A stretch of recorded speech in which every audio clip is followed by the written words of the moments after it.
ایک وقت یہ تھا کہ یہ اپنے ہاتھ سے لقمہ اٹھا کے منہ میں نہیں ڈال سکتا تھا، اس کے ماں باپ اس کے منہ میں لقمے ڈالتے تھے، اس کی ماں اس کے لیے خدمت کرتی تھی، پھر اس کو عروج ملا، پھر اس کو باغپن ملا، پھر اس نے دنیا دیکھی، پھر اس نے دوڑنا بھاگنا دیکھا، پھر اس نے بڑی بڑی گاڑیاں چلائیں، پھر اس نے بڑی بڑی ٹرینیں چلائیں، پھر وہ پائلٹ بنا، اور اتنا بڑا جہاز منوں ٹنوں کے حساب سے وزن لے کے یہ اللہ نے اس کے قبضے میں دیا، یہ لے کے گیا بھی، یہ لے کے آیا بھی، جوانی عروج والی اللہ نے عطا کی، لیکن پھر وقت ڈھلا، پھر واپسی شروع ہوئی، کالے بال سفید ہوئے، سیدھی کمر ٹیڑھی ہونے لگی، اٹھتے ہوئے گھٹنوں میں درد رہنے لگا۔ یہ اللہ کا تدریجی نظام ہے۔ جوانی کے بعد بڑھاپا آیا، لیکن تکلیف والا معاملہ یہ ہے کہ وہی شخص جس طرح اللہ ماشاء اللہ جوانی میں خود بھول گیا تھا کہ مجھ پر کبھی بچپن بھی تھا، میں کبھی کمزور بھی تھا، هل اتى على الانسان حين من الدهر لم يكن شيئا مذكورا، انسان پر ایک وقت وہ بھی تو گزرا ہے جب یہ کوئی قابل ذکر چیز ہی نہیں تھا، اس کا نام تک نہیں تھا۔ جس طرح جوانی میں یہ بھول جاتا ہے نا مجھ پر بچپن بھی تھا، اسی طرح جب یہ بوڑھا ہوتا ہے تو بعض اوقات بچے بھی بھول جاتے ہیں۔ ان کا خیال ہوتا ہے کہ شاید ابا ہی بوڑھا ہوا ہے، دادا ہی بوڑھا ہوا ہے، ہم نے شاید نہیں ہونا۔ وہ بڑی جلدی بوڑھوں کو سکریپ کا مال بنا دیتے ہیں، ان کے لیے چارپائیاں سٹور روم میں لگ جاتی، ان کو کہا جاتا ہے کہ ابا کو اے سی کی اس لیے ضرورت نہیں رہی کہ گھٹنوں میں درد ہے، ان کو یہ کہا جاتا ہے کہ چونکہ ان کا سامان ہی مختصر سا ہے لہذا بڑے کمرے کی حاجت ہی نہیں ہے۔ دھیرے دھیرے بزرگوں کے ساتھ لوگوں کا رویہ سخت ہے۔ اللہ تعالیٰ نے والدین کے سارے حقوق بیان کر کے پھر آخر میں فرمایا کہ دعا مانگو، حقوق بھی ادا کرو، بازو بھی کھلے کرو، پیار بھی کرو، خدمت بھی کرو اور دعا بھی کرو۔ کیا دعا کریں؟ فرمایا وَقُلْ رَبِّ ارْحَمْهُمَا، مجھ سے کہو، دعا کرو میری بارگاہ میں، کہو رب ارحمہما، یا اللہ ان دونوں پہ رحم فرما، کما ربیانی صغیرہ، جیسے انہوں نے مجھے بچپن میں پالا تھا، ان کی خدمت کرو اور پھر میرے حضور ان کے لیے التجائیں بھی کرو۔ بوڑھوں کے لیے آج اگر اسلامی ممالک میں بھی اولڈ ہوم بنانے کی ضرورت پیش آ جائے، میں اللہ کے گھر میں بیٹھا ہوں، میں جمعے والے دن آپ سے مخاطب ہوں، میں آپ کو اپنا درد درس کرنے لگا ہوں، میں ضرورت محسوس کرنے لگ گیا ہوں کہ ہمیں ایک اولڈ ہاؤس بنانا چاہیے، جس تکلیف سے آ کے بوڑھے اپنی ببتا سنانے لگیں، جس درد سے آ کے وہ اپنی کمزوریوں کا اظہار کرنے لگیں۔ کبھی کبھی دل کرتا ہے کہ طلباء کے لیے بھی مدرسہ بنائیں اور کوئی 10 کمرے بوڑھوں کے لیے بھی بنا دیں، یہ دل کرنے لگا، کیونکہ 6 بچے تھے اور اکیلا باپ ان کی ضروریات، پڑھائی، دوائی، کھانا، ان کی سیریں افورڈ کرتا تھا۔ کیا ہوا ہے پھر 6 سارے مل کے بھی ایک باپ کا خرچ نہیں اٹھاتے، 6 مل کے بھی اماں کے ساتھ اپنا رشتہ استوار نہیں کرتے۔ اماں کدھر رہتی ہے؟ جب تک وہ اماں کا چھوٹے سے پیار ہے ادھر ہوتی ہے۔ واقعی ایسا ہی ہے، دل پر سوچ سمجھ کے بتا، بات یہی ہے کہ اس کا چھوٹے سے پیار ہے، یا تیرا یا تیری گھر والی کا رویہ ہی ٹھیک نہیں کہ وہ رہ سکے؟ یہ سچ بتا کہ واقعی وہ جو تو کہہ رہا ہے وہی ٹھیک ہے، یہ حقائق کچھ اور ہیں۔ بوڑھوں کے لیے اسلام نے جو حقوق بیان کیے، بیان کرتے کرتے مدینے والے حبیب نے بات اتنی کھول دی، حضور فرمانے لگے تمہیں پتہ ہے تمہیں جو رزق دیا جاتا ہے وہ تمہارے ضعیفوں کی وجہ سے دیا جاتا ہے، یہ جو تمہارے گھر میں پیسے آتے ہیں، یہ جو تم پر فضل ہوتا ہے، یہ جو لوگ تمہارا اکرام کرتے ہیں، یہ جو دنیا تمہارے لیے اٹھ کے کھڑی ہوتی ہے، اور یہ جو لوگ تمہیں اعزاز دیتے ہیں، اور یہ جو تمہاری جھولیاں بھری رہتی ہیں، حضور فرمانے لگے تمہارے ضعیفوں کی وجہ سے رزق دیا جاتا ہے۔ یاد رکھنا، ہر چیز کے پیچھے محنت نہیں ہوتی، بہت ساری چیزوں کے پیچھے دعا بھی ہوتی ہے۔ کبھی ماں کے ہاتھ اٹھے تھے، اس نے کہا تھا اللہ میرے پتر نو اینا دیں یہ کو سانبھے آنا جائے۔ کبھی باپ نے کہا تھا کہ اس نے میری خدمت کی ہے، بھوکا نہیں مرے گا کبھی بھی۔ وہ کبھی جو التجا ہے، وہ دعا ہے، وہ جو برکت ہے تمہارے گھر میں، وہ جو بوڑھوں کے ساتھ تمہارا رویہ اعلیٰ ترین ہونا چاہیے، اس پر یار نئے سرے سے غور کرنے کی ضرورت پڑ گئی ہے۔ بزرگ کونوں میں بیٹھ کے کہتے ہیں، نکروں میں بیٹھ کے کہتے ہیں مینوں پوچھ دے نہیں، میرے نال صلاح نہیں کر دے، میرے کو چپ کر کے لنگ جاندے، مینوں تے کو پوچھتا ہے تے میں چپ کر کے کہنا بچے بڑے نیک نے، بڑے اچھے نے، لیکن میں کیسے اپنے پیٹ سے کپڑا ہٹاؤں؟ میرے عزیزو، رسول رحمت صلی اللہ تعالی علیہ وسلم نے ان بوڑھوں کے ساتھ نیکی کرنے پر جو اجر بیان کیا ہے وہ بڑا انوکھا ہے۔ حضور نے بزرگوں کے ساتھ جو اکرام کرنے کے بعد اس کا نتیجہ بتایا ہے، اور جو انعام ملے گا کسی ضعیف آدمی کی خدمت کرنے پر، وہ انعام بڑا شاندار بیان کیا ہے۔ آپ کبھی ترمذی شریف کی اس حدیث پر غور کریں، میں عرض کرنے لگا ہوں تو انسان تو بڑی ساری روحانی عروج پہ چلا جائے کہ یار حد ہو گئی، اتنا بڑا انعام ملے گا۔ نبی کریم نے فرمایا اگر تو کسی بوڑھے کی اس کی بڑھاپے میں خدمت کرے گا نا، تو جب تو بوڑھا ہوگا تو اللہ تعالیٰ ایک جوان مقرر کرے گا جو تیری خدمت کرے گا۔ آپ نے خدمت کی، اور حضور فرماتے ہیں پھر اللہ ڈیوٹی لگائے گا بندے کی۔ آپ نے بوڑھے کی خدمت کی، اور جب آپ بوڑھے ہوئے تو آپ کی جو ذمہ داریاں تھیں وہ اللہ کے ذمہ کرم پہ چلی گئی۔ اللہ نے بندہ مقرر کیا ہے، اللہ نے۔ حضور فرماتے ہیں رب نے نرخ بازار محبت کا انوکھا ہو گیا، خود خریداروں میں شامل آ کے مولا ہو گیا۔ اللہ نے ڈیوٹی لگائی، اللہ نے، کہ اس نے ایک بوڑھے کی خدمت کی تھی، اب ایک جوان اللہ مقرر کرے گا۔ اور اس حدیث میں تصریح نہیں فرمائی، یہ ترمذی کی ہے، تصریح نہیں کی کہ وہ بیٹا ہی ہوگا، بھتیجے کی بھی ڈیوٹی لگ سکتی ہے، کسی شاگرد کی بھی لگ سکتی ہے، کسی گلی محلے میں بھی کسی کے دل میں اللہ بات ڈال دیتا ہے کہ تو اس کی خدمت کر، شرط یہ ہے کہ پہلے تو نوکری کر، ڈیوٹی کر۔ ہمارے دین نے بوڑھوں کے لیے گنجائش رکھی، نماز میں سجدہ ضروری ہے، قیام فرض ہے، لیکن اگر کوئی بوڑھا ہو گیا، ضعیف ہو گیا تو کہا کوئی حرج نہیں، بیٹھ کے پڑھ لو اللہ قبول کر لے گا، اشارے سے پڑھ لو اللہ قبول کر لے گا۔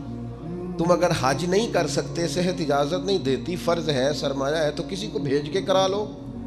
جب اللہ تعالیٰ کمزوروں کے لیے اتنی گنجائش پیدا فرماتا ہے تو ہمارے دلوں میں بھی تو گنجائش ہونی چاہیے نا۔ ہمارے دلوں میں بھی عمر رسیدہ ہونا، عمر کا بڑا ہونا اعزاز ہے۔ کچھ نہ کریں، اپنے دل میں ان کا اکرام تو کریں۔ میں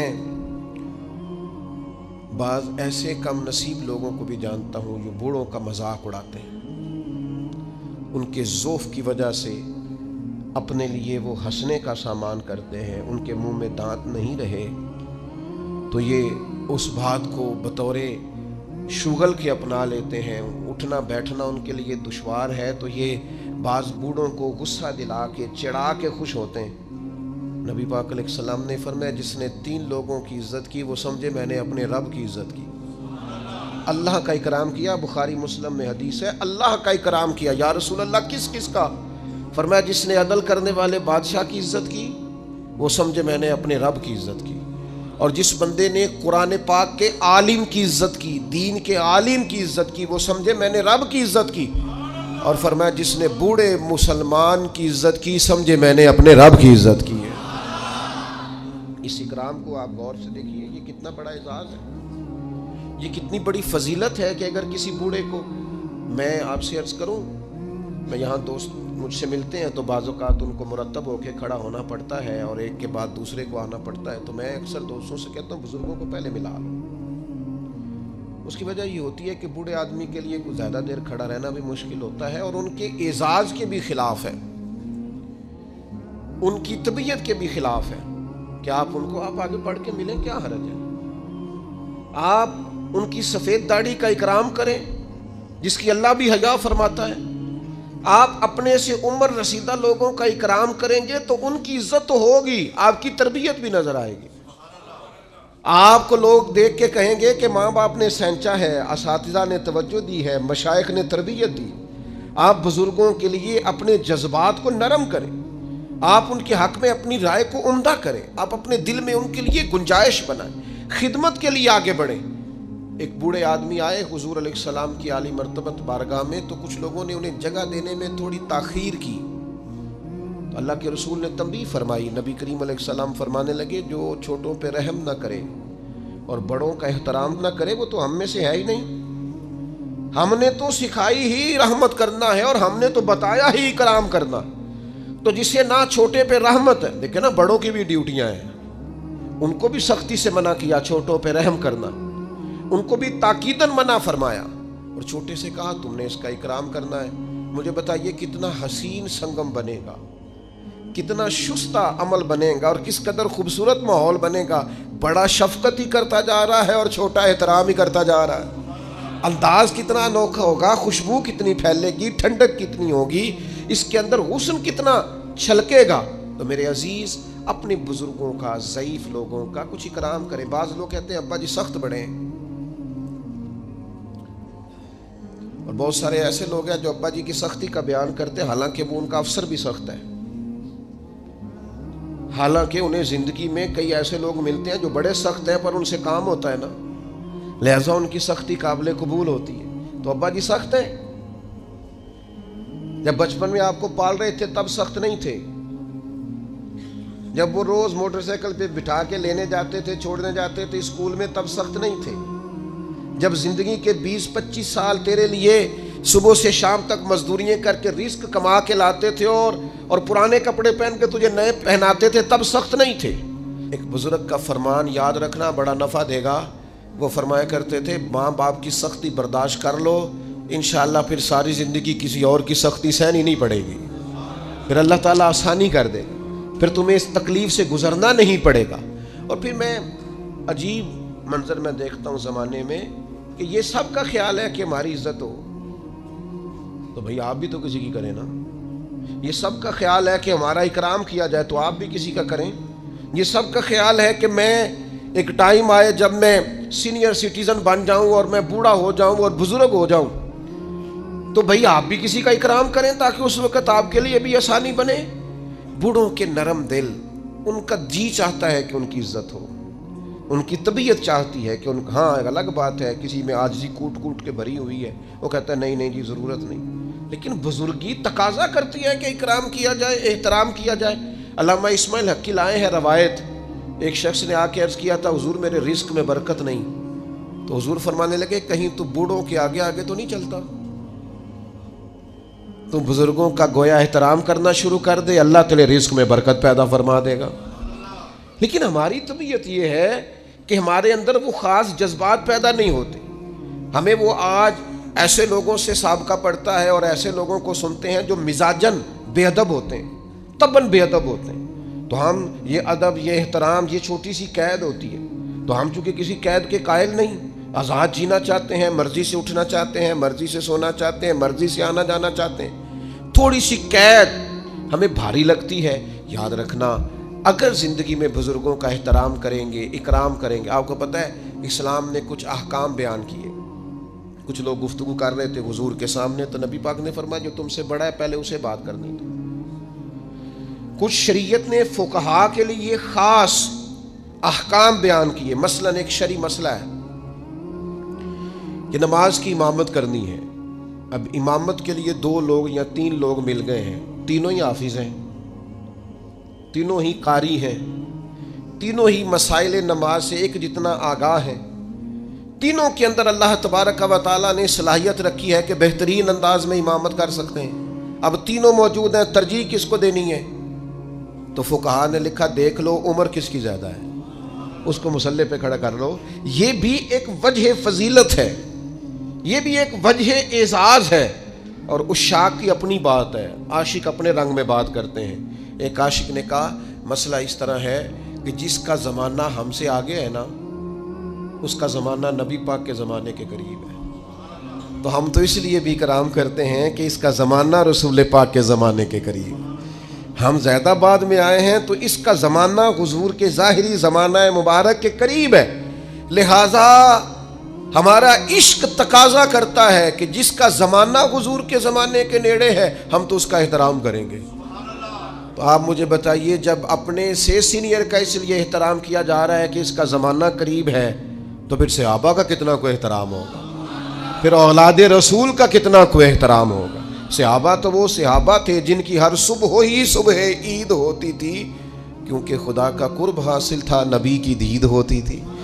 تو بزرگوں کے لیے اپنے رویوں میں نرمی، اپنی طبیعتوں میں نرمی اپنے بزرگوں کے لیے۔ اور میں عرض کروں کہ انسان سب سے زیادہ قابل رحم بڑھاپے میں ہوتا ہے۔ اس نے بڑا عروج دیکھا ہوتا ہے، اس نے بڑا کچھ اپنے ہاتھ سے کیا ہوتا ہے، ساری کنجیوں پر اس کا قبضہ رہا ہوتا ہے، لیکن پھر وہ جب اپنے سامنے ان چیزوں کو بکھرتا دیکھتا ہے، سمٹتا دیکھتا ہے، تو طبیعت کے اندر بعض چیزیں ایسی پیدا ہوتی ہیں جو ٹھیک نہیں۔ اللہ کے محبوب علیہ السلام نے فرمایا تمہاری برکت تمہارے اکابر کی وجہ سے، تمہارے بڑوں کی وجہ سے تمہیں برکت ملے گی۔ بزرگوں سے اگر رویہ ٹھیک رکھو گے تو برکت ہو جائے گی، کرم ہو جائے گا، رحم ہو جائے گا۔ لوگ جو مرضی کہتے پھریں، لیکن مجھے بڑا ہی اچھا لگتا ہے جب میں کسی گاڑی کے پیچھے لکھا ہوا دیکھتا ہوں نا، سب میرے ماں باپ کی دعا، دل بڑا ٹھنڈا ہوتا ہے، طبیعت میں بڑا قرار آتا ہے۔ میں آپ کے سامنے بیٹھا ہوں، میں نے ڈھیر سارے اساتذہ سے پڑھا ہے، اور کتاب کا میرے ساتھ تعلق یہ رہا کہ یوں بھی ہوا کہ 300 صفحے کی کتاب ہے تو میں نے شروع کی ہے تو ایک ہی نشست میں پڑھ کے اٹھا ہوں۔ میں نے زندگی میں بہت کچھ سیکھا، بڑے لوگوں سے سیکھا، لیکن مجھے اگر کوئی بندہ کہے نا آپ کی اصل یونیورسٹی کا نام کیا ہے، تو میں کہوں گا میری اماں۔ مجھے کوئی کہے کہ آپ کو سب سے زیادہ کس سے سیکھنے کا موقع ملا، تو میں کہوں گا میری والدہ سے، اپنے والد صاحب سے۔ میں نے جو تربیت اور مزاج اور ٹھہراؤ پایا اپنی والدہ سے پایا، اور میں نے ان کی شخصیت کے اندر جو دیسی پن پایا نا، سادگی، اس کو میں نے اصل سمجھا کہ یہ اصل ہے، اس میں ملمہ سازی نہیں، دیہات کے لوگوں میں وہ چالاکیاں نہیں جو دور جدید کے لوگوں میں اللہ ماشاءاللہ آ گئی۔ جو ہے وہی ہے، جو ہے وہ اصل ہے۔ تو آپ اپنے بزرگوں کی برکات اپنے مزاج کے اندر شامل رکھیں، ان کی طبیعتوں کو شامل رکھیں، کہیں اگر وہ تلخ ہیں تو انہیں برداشت کریں۔ نبی پاک صلی اللہ تعالیٰ علیہ وآلہ وسلم نے بزرگوں کے لیے، بوڑھوں کے لیے خاص احکامات جاری کیے۔ اصل میں نا ہمارے ہاں بہت ساری چیزیں مغرب سے آئی ہیں، اور جو مغربی معاشرہ ہے وہ سارے کا سارا مادیت پر مبنی ہے، مادہ پرستی ہے۔ اب 18 سال کے ہو گئے، آپ فارغ ہیں، نکلیں گھر سے، آپ کے والدین کدھر ہیں کوئی پتہ نہیں، وہ کہاں وقت بتاتے ہیں آپ کا کوئی لینا دینا نہیں، آپ پر قانوناً کوئی پابندی نہیں۔ اور میرے نبی پاک علیہ السلام نے تو فرمایا نکاح کے وقت بھی اگر ولی موجود نہ ہو تو گویا نکاح میں وہ حسن نہیں جو حسن ہوتا ہے۔ اس موقع پر بھی کہا کہ اس کا باپ موجود ہو۔ آپ آج بھی رجسٹر کھول لے نکاح کا تو لکھا ہوتا ہے دلہا یا اس کے وکیل کے دستخط، تو وکیل کے کھانے میں کس کو لکھا جاتا ہے؟ والد کو۔ وکالتیں باپ کے نام۔ تو چونکہ مغربی سوسائٹی مادیت پر مبنی تھی، صرف پیسے کماؤ باقی چھوڑ دو، تو ہمارے ہاں لوگوں نے اس طرف توجہ کی تو یہاں بھی اولڈ ہاؤس بننے لگے، یہاں بھی بوڑھوں کو سکریب کا مال سمجھ کے ہم نے چھوڑنا شروع کر دیا۔ میرے عزیز یاد رکھیں، اپنی طبیعت اس طرح کی بنائیں، اپنا لہجہ اس طرح کا بنائیں کہ جس میں بزرگوں کے لیے احترام ہو، جس میں بزرگوں کے لیے اچھے جذبات، جس میں اپنے بزرگوں کے لیے ہمارے نا یہ فقہ کے جو مسائل ہوتے ہیں نا، فقہی مسائل، ان میں اختلاف ہو جاتا ہے، اور یہ اختلاف رحمت ہے۔ مثلا فقہی مسائل، ایک ہوتا ہے عقیدے کا اختلاف، وہ ٹھیک نہیں۔ فقہی اختلاف، یہ فقہی مسئلہ ہے کہ آمین اونچا کہنا ہے یا آہستہ کہنا ہے، رفع دین کرنی ہے، یا یہ فروعی مسائل ہیں، ان میں اختلاف ہو جانا کوئی ایسی بڑی بات ان میں ہو جاتا ہے۔ مثلا ہمارے بزرگوں میں ایک مسئلہ چلتا ہے کہ سپیکر کے اندر نماز پڑھائیں تو نماز بالکل ٹھیک ہے یا اس کا اصل حسن قائم نہیں رہتا، یہ ایک مسئلہ ہے فقہی۔ ایک مسئلہ چل گیا فقہی جس میں کچھ اختلاف رائے ہو جاتا ہے، دلائل ہوتے ہیں سب کے پاس، وہ اپنے اپنے، لیکن یہ بزرگ ایک دوسرے کا احترام کرتے تھے، امام شافعی، امام مالک کا، امام مالک، امام احمد بن، یہ لوگ ان چیزوں کا احترام کرتے ہیں۔ فروع میں عقیدہ عقیدہ ہے، اس میں کوئی کمپرومائز ہے۔ تو ہمارے ایک دوست تھے تو ان کا اس مسئلے میں موقف اور تھا، استاد صاحب کی رائے اور تھی، تو کچھ تھوڑا سا اختلاف پیدا ہوا، لیکن بڑے حسین لوگ تھے، اختلاف بھی احترام کے ساتھ کرتے تھے۔ اختلاف میں بھی وہ آداب نہیں چھوڑتے تھے. تو استاد صاحب نے بلایا اور بلا کے کہا یہ مسئلہ بیان کر دیں گے. میں کرتا ہوں. تو کہا میری رائے تو یہ ہے. تو میں اپنے اس دوست کا قائل ہو گیا. استاد صاحب کہنے لگے میرے پاس یہ دلیل ہے اور جس بندے کو تم نے مسئلہ بتایا مجھ سے پوچھ کے گیا تھا اور میں نے تو یہ رائے دی ہے. تمہارے وہ کلاس فیلو کہنے لگے استاد صاحب میرے پاس دلیلیں بھی ہیں اور آپ نے مجھے کتاب و سنت پڑھنے کا جو سلیقہ بتایا اس سلیقے کی روشنی میں مسائل بھی اخذ کر سکتا ہوں, دلیل بھی دے سکتا ہوں. لیکن چونکہ آپ میرے استاد ہیں, آپ جیسے حکم کریں میں ویسے رائے دینے کو بھی تیار ہوں. میں اڑوں گا نہیں. میں زید فقہی مسئلہ ہے, میری رائے اور ہے, آپ کی رائے اور ہے, لیکن برکت چونکہ بڑوں سے ہوتی ہے, بزرگوں سے ہوتی ہے, لہٰذا میں اپنی رائے چھوڑ دیتا ہوں. تو میرے بھائی ایک عالم دین دلائل رکھنے کے باوجود اگر اپنے استاد کے سامنے اپنی رائے چھوڑ کے استاد کی رائے پہ عمل کرتا ہے, چلو مہربانی کرو کبھی آپ بھی ابا جی کے سامنے اپنی رائے چھوڑ دو. کبھی آپ بھی کو ٹھیک ہے جس طرح آپ کہیں گے ویسے ہو جائے گا. آپ بھی کبھی تھوڑی دیر کے لیے اپنی رائے سے رجوع کر لیں, کوئی حرج والی بات نہیں ہے, کچھ بھی نہیں فرق پڑتا, کچھ بھی معاملہ نہیں ہوتا. ہمارے ایک دوست تھے, اور بات یاد آ گئی, تو کہیں سفر پہ جانا تھا دوستوں نے سیر کے لیے کالج کے زمانے میں, تو انہوں نے پہلے وعدہ کیا پھر انہوں چھوڑ دیا. تو ان سے کہا کیوں نہیں جا رہے, کہنے لگے میری امی نہیں مانتی. تو نوجوان بچوں کے لیے تو یہ بڑا خطرناک جملہ, سب نے مذاق کیا. تو میں آیا تو مجھے آ کے کہنے لگے کہ جی وہ صاحب مکر گئے, نے کہنے میری امی نہیں مان گئی. وہ تو امی تو بغیر قدم بھی نہیں چکتا. تو میں نے کہا خدا کے بندو طنز کر رہے ہو, اس کو تو بلاؤ, اس کی تو زیارت کرنی چاہیے. تو قابل زیارت آدمی ہے جو ماں کی بات مانتا ہے. ایک سیر ہے نا, کوئی ایسا مسئلہ تو نہیں. اس نے کہا امی کہتی ہے ابھی میں نہیں جانے دیتی, تو میں مان گیا ہوں. تو یہ قابل تحسین ہے کہ قابل تنقید ہے. آپ نے اسے تنقید کا باعث بنا لیا ہے. اپنے بزرگوں کے ساتھ, بڑوں کے ساتھ آپ کا لہجہ اکرام والا, احترام والا, محبت والا, اور آپ ادب کریں. آپ کوئی بھی ہیں, آپ احترام کریں, کوئی بھی ہیں آپ, اور احترام کے جذبات پیدا کریں. کچھ لوگوں کا اس لیے احترام کریں کہ وہ عالم ہیں, کچھ کا اس لیے احترام کریں کہ وہ بزرگ ہیں, کچھ کا اس لیے احترام کریں ہمارے والدین کے دوست ہیں, کچھ کا اس لیے احترام کریں کہ ہم نے ان سے پڑھا ہے, سیکھا ہے. احترام کے جذبات پیدا کریں. کتنی بڑی بات ہے کہ فتح مکہ کے موقع پر حضرت صدیق اکبر رضی اللہ تعالیٰ عنہ اپنے والد کو لے کے آئے. یا رسول اللہ میرے ابا جی کلمہ پڑھنے کو تیار ہو گئے. تو جناب صدیق اکبر کے والد بوڑھے بھی تھے, نابینا بھی تھے. وہ جیسے ہی حضور کی خدمت میں حاضر ہوئے, اللہ کے رسول اٹھ کے کھڑے ہو گئے, اور نبی کریم صلی اللہ تعالیٰ علیہ وسلم نے فرمایا اے ابو بکر صدیق اگر ان کا یہ سنو ذرا اور اس کا ذرا لطف لے کے دیکھو. حضور فرمانے لگے ابو بکر اگر ان کا کلمہ پڑھنے کا ارادہ بن گیا تھا تو یہ بوڑھے بھی تھے, ضعیف بھی تھے, پریشان مجبور تھے, اگر ان کا ارادہ بن گیا تھا تو ان کو تکلیف کیوں دی؟ مجھے بتاتے میں گھر آ کے کلمہ پڑھا جاتا, میں گھر آ جاتا, گویا کنواں پیاسے کے پاس آ جاتا, گویا رحمتیں قریب آ کے برستی, گویا محبوب کریم علیہ السلام کا کرم قریب آ کے چھلکتا. یہ بزرگ ہیں. اگر رسول پاک بزرگوں کا اتنا اکرام امت کو سکھاتے ہیں تو پھر بتاؤ ہمیں کتنا کو احترام کرنا چاہیے بڑوں, کس قدر زیادہ ہمارے دلوں میں جذبات ہونے چاہیے. اپنے بزرگوں کا اکرام کریں یار, ان کو مشورے میں رکھیں, ان سے بات چیت کریں, ان کے ساتھ وقت بتائیں. اماں کو فون کیا کرو گھر میں, کہا کرو آج میں نے نہیں روٹی کھانی جب تک آپ نہیں پکائیں گی. اس کی تو طبیعت ہی ٹھیک ہو جانی ہے بالکل. وہ مینو منڈے آکھیا ہے تسی مینو دیو آج میں ہی پکانی ہے. وہ آپ ٹھیک نہیں ہے, بیمار نہ, وہ فون آیا ہے انہیں کھانی نہیں, مینو پتا ہے وہ. یہ آپ کریں اپنے بزرگوں کے ساتھ رویہ. آپ والد صاحب کو کہیں کیا ہے آپ سے مشورہ کرنا ہے, اور آپ نے جو رائے دینی ہے میں نے وہ بے شک کہے کہ جناب میں بوڑھا ہوں, بیمار ہوں. یہ جو تھوڑا بہت پیر مانتے ہیں نا ہم, تھوڑا بہت پیر ابا جی کو بھی مان لیں کوئی حرج نہیں, تھوڑا بہت مرشد اماں کو بھی مان لیں کوئی حرج والی بات. یہ بھی بابا صاحب نے کہا ہے بلے شاہ آسمانی اڈ دیاں پڑھنا, جیڑا گھر بیٹھا انہوں پڑھیا ہی نہیں. کچھ تھوڑی سی توجہ. نبی پاک علیہ الصلوۃ والسلام نے نا اپنے عمل کے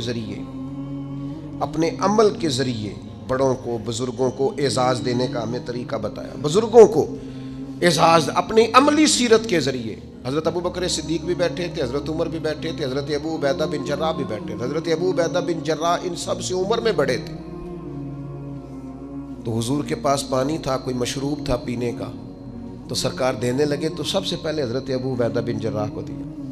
تو عرض کرنے لگے یا رسول اللہ آپ پہلے تو فرمایا آپ کی عمر زیادہ ہے، آپ ان سب سے سینئر ہیں اور برکت بڑوں کے ساتھ ہوتی ہے، لہذا آپ کو اعزازاً پہلے دیا جا رہا ہے. تو میرے عزیز میں نے میرا کبھی کبھی دل کرتا ہے کہ میں نوجوانوں سے باقاعدہ اس بات پر تاکیداً ان سے وعدہ لوں کہ یار کچھ بھی ہو جائے نا، ماں باپ کے آگے اوف نہیں کرنا، چونکہ اللہ کا حکم ہے. اور جتنے بھی بزرگ آپ کو ملے مہربانی کرو، ان کے دل بچوں سے بھی زیادہ نازک ہو جاتے ہیں. ان کو ٹائم دو، احساس دو. بعد میں ایسا پچھتاؤ گے کہ پھر زندگی میں کچھ چیزیں ایسی ہیں جو جتنا مرضی انسان اونچا اڑے ان چیزوں کو دوبارہ حاصل کر سکتا. نبی پاک جناب ام ایمن کی قدر کرتے. حضور حضرت حلیمہ کے آنے پہ کھڑے ہوئے، چادر اتار کے بچھائی، رضائی والد آئے تو اللہ کے رسول کھڑے ہوئے. نبی پاک صلی اللہ تعالیٰ علیہ وسلم نے ان بڑوں کا اکرام کر کے، جناب عباس آئے تو حضور کھڑے ہو گئے، میرے چچا. نبی پاک علیہ الصلوۃ والسلام نے عملاً ہمیں کہا ہے بزرگوں کے ساتھ آپ نے ناراض نہیں ہونا. نوجوانوں مجھے پتہ ہے کچھ والدین کی طبیعتیں سخت ہیں، پر اللہ نے ہمارا والد بنایا ہے، انہوں نے بھی ہماری ساری تکلیفیں میرے قریبیوں میں ایک دوست ہے کہ ابا جی بڑے سخت ہیں، تو وہ اکثر شکایت کرتے رہتے تھے ابا جی بڑے سخت نے، ابا جی بڑے ڈاڈے نے. جی تو ہم کی دسی حضرت صاحب، تو ان کا کوئی آپریشن تھا، چھوٹا سا آپریشن تھا. ان کے دوست بھی مجھے کہتے تھے کہ ابا جی انہوں نے بڑے ڈاڈے نے، چھوٹا سا آپریشن تھا. تو مجھے فون کر کے تو ابا جی رو پڑے، کہنے لگے پیر صاحب دعا کرنا، منڈے دا آپریشن ہے تے تانوں پتہ ہے اپنے دکھ ویکھے جاندے نے، اولاد دے نہیں جے ویکھے جاندے. دعا فرمانا. میرا دل کرے کدی مینوں ملے نہ ہونا آ کے تینوں میں دساں کرما لیا، تو کہنا ڈاڈا بڑا ہے، اس نے تو رو رو کے حد کر دی تیرے لیے، اور باپ نے. اس لیے مہربانی کریں اپنے بزرگوں کے لیے اپنے جذبات کو اعلیٰ کریں. اللہ تعالیٰ سمجھنے کی توفیق عطا فرمائے.